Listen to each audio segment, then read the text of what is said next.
Good morning students, welcome back to English 2 class, and today we will discuss the second part of our chapter number 12. Okay, so let us start. Do you think children of our age would accept a robot in such a situation as given in your book? So he was being asked that the children of our age, would they accept a robot in such a situation as given in your book? Means the robot was in an island.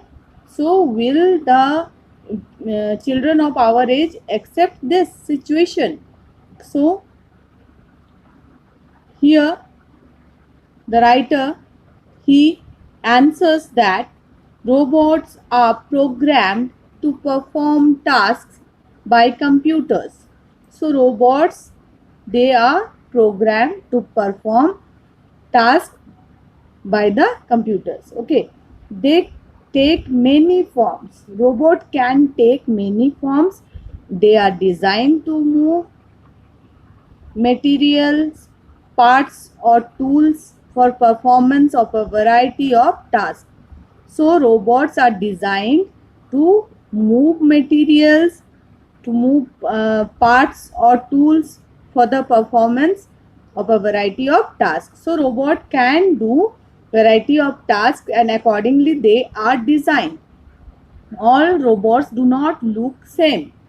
So take the example of the robots like Goku. Goku is Goku and Blidget. Goku robot can read recipes, cut vegetables and bake, fry, roast as required by the recipe. It can even make chapatis, tell you when the meal is ready and serve the cooked food. So Gokok, he can read the recipes, he can cut vegetables, he can bake, he can roast, he can fry as required by the recipe. Okay, and it can even make chapatis and tell you when the meal is ready and serve the cooked food too. Gokuk is never late for work, it is never ill and never takes leave. As human beings, we may be sometimes late, we may get ill, we may take leave, but Gokuk, since it is a robot, it is never late for work, it is never ill and it never takes leave. It does not make a mistake. So can you imagine, there is a robot for blind persons called Blidget that can memorize a number of routes and take them wherever they want to go. So this robot Blidget, he is designed for blind persons. Okay, so Blidget can memorize a number of routes, ways and take the blind persons wherever they wanted to go. It never bumps into trees or other obstacles. Okay. It even tells how hot or cold the weather is. So it is nothing strange to find a robot in the wilderness. So if a robot can help the blind person find their way without bumping into the obstacles, uh, or nothing strange, it is nothing strange that a robot can be found in the wilderness. Okay, we have seen about two robots here. If a robot can cook, if a robot can help blind person, then why can't a robot survive in the wilderness? So as you generally write picture books, why did you think this story would be best told as middle grade book? So he was being asked that, as you generally write picture book, so as Peter Brown writes picture books, then why did he think that this story about robot would be best told as a middle grade book? So what he answered, my goal for this story was to show step by step how a robot gradually becomes a part of the wilderness. So his goal for this story was to show step by step that how a robot gradually becomes a part of the wilderness. Okay, slowly how he becomes a part of the wilderness. I knew the story would require a lot of research and careful planning and far more words than I could fit into a picture book. So he knew that this story would require a lot of research and as well as careful planning and far more words that he could fit into a picture book. Whatever words he used to fit into a picture book, lot more words are to be written in for this book. The Wild Robot had to be a novel. The Wild Robot had to be a novel, and middle grade readers with their combination of curiosity, imagination and knowledge seemed to be like the perfect audience. So the middle grade readers, they were the perfect audience. Why? Because they had combination of curiosity, imagination and knowledge. Next questions he was being asked was, did you do a lot of wildlife research? Do you have any fun facts from the natural world that you can share? So while he was doing research, did he had any fun facts that he would like to share with us? So he said, I spent years doing research for this book. In the process, I learned some really interesting facts about nature and robots. So while he was doing research, he learned some interesting facts about nature and robots. What was that? I always had in my mind Asimov's laws of robotics, that a robot may not injure a human being, or it must obey orders given to it by human beings, and above all, it must protect its own existence. So, there were three Asimov's laws of robotics which were to be kept in mind while writing this book. What were those laws? Those laws were a robot may not injure a human being, it must obey orders given to it by human beings, and above all, it must protect its own existence. One way of simplifying these laws was to take advantage of what children already know about. So, keeping these laws in mind, there was one advantage, that what children already know about, he wanted to take advantage that what children already know about nature and robots, he will keep that in mind. Okay, and I could mention those kinds of interesting behaviors to the readers without having to explain them scientifically, like Rose's relationship with her adopted Gosling son.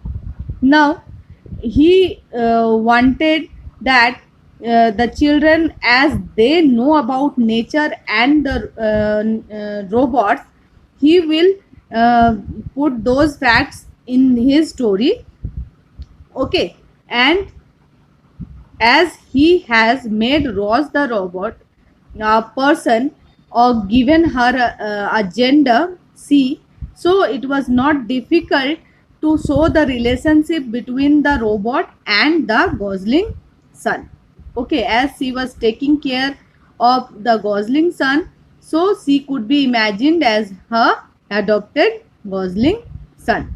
Okay, so this he did not had to explain scientifically because it was naturally explained. What has been the most fun or surprising part of writing for this age group? So what had been has been the most fun or the most surprising part of writing this for this age group? This might sound crazy, but I really enjoyed writing a story with a sad ending. So he enjoyed writing a story with a sad ending. Well, the ending is slightly sad anyway. The ending is slightly sad for this book. Until now, I have only written picture books which usually has happy endings. So, until now, he had written picture books which usually have happy ending.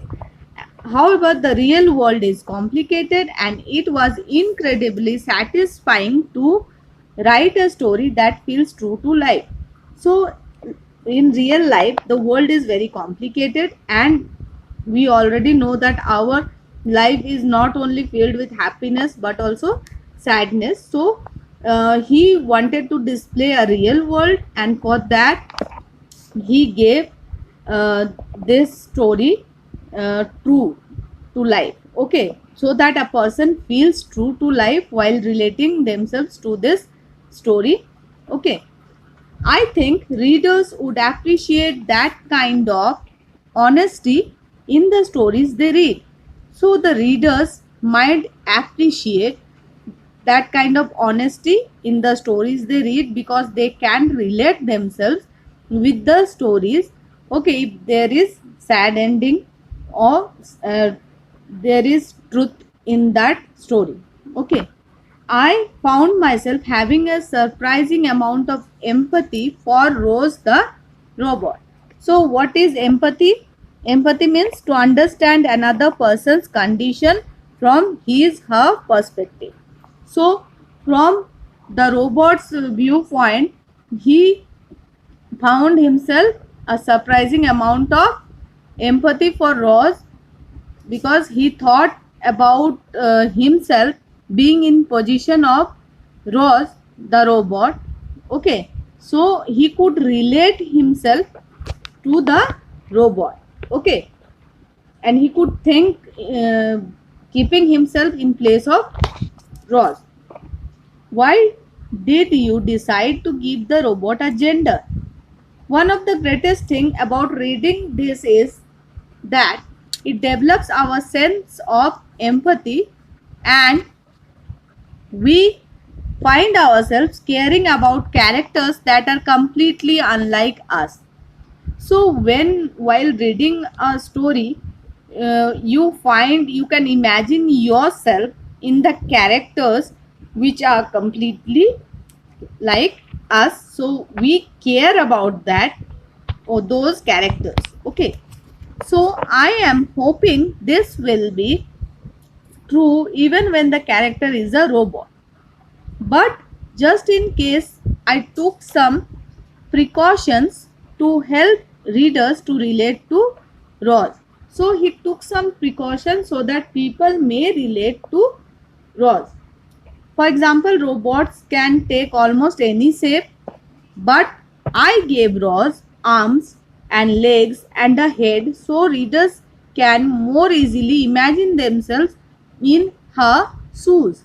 So robots can take any shape, but he gave Rose a human form, means hands, legs, head, so that readers can imagine themselves in Roger's place. Okay. Also, I made Rose an outsider trying to fit into a new community, which is an experience most people have at some point or the other. So, here you will find Rose is an outsider who is trying to fit himself in a new community, and in some way or the other people also find themselves in such a similar situation sometimes, okay. So they can easily relate Rose with their lives, that how they can fit into a new community. And I decided to give Rose a gender so I wouldn't have to refer to her with the pronoun it.